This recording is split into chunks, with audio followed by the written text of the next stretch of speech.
We were talking about when you were 9 that you ate cattle food. Was that right? Did we get that right? That's correct. I had been sick for 5 years, getting worse and worse and worse from the time I was 4 until I was 9.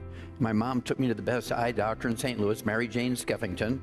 She's an MD eye doctor, and she examined me. First time I'd ever had a physical examination, 9 years old. And she said, well, I can't find anything wrong with him, except that he has these cramps in his face, and I think it's his eyelashes are too long, and they're tickling his eyeballs, and that's what's happening here.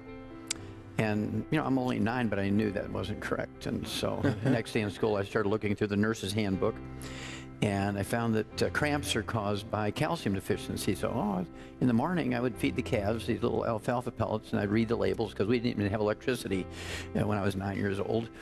And read the label, and they had all these vitamins, minerals listed, including calcium. So I started eating right after school that same day, just eating by the handfuls, little alfalfa pellets.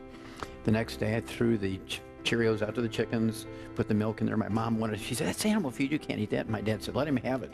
Maybe, and nothing else is working. And so for breakfast, lunch, and dinner, I would have these little alfalfa pellets. In 3 days, I was cured, praise God. Again, appreciate, Pastor Jim, that no 9-year-old figures this out himself. No. And so I was very scared when I realized that I had resolved my problem after 5 years of getting worse. And I said, oh my gosh, why did he pick me? I knew that right away. And within weeks, everybody in the local church that I went to saw the difference in me. My schoolmates who knew I was possessed by the devil saw the difference in me in just a couple of weeks. Because he had this Tourette's, like a, you know, tic. Exactly. It was very disruptive, and it got worse and worse and worse every day. And at 9 years old, this is how he started this miracle, really. This journey. The journey, that's the word.